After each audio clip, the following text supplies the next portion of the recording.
कोहिस्तान के 3 अजला में जरगे के बाद ये फैसला हुआ है और इंशाल्लाह वहाँ पर हम बाकायदा इंशाल्लाह ये बनाएंगे और कोहिस्तान के अवाम के लिए ये एक तोहफ़ा है और इंशाल्लाह मैं ख़ुद उसकी मैं निगरानी करूँगा। मैं आखिर में once again I am very grateful to all of you. ज़रा बैठ ज़रा, नहीं बात बैठेंगे प्लीज़।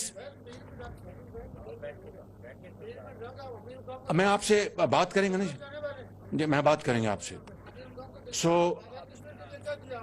प्लीज़ मेरी बात सुनिए ज़रा। आज़ाद कश्मीर के लिए आपसे बात करेंगे, प्रेसिडेंट साहब, प्राइम साहब बैठे हैं, आप बात करेंगे।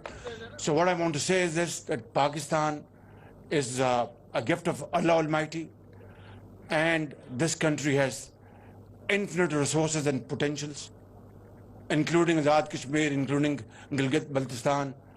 Pakistan is a country to stay forever. It's all up to us whether to maintain its integrity and honor through hard work and sacrifice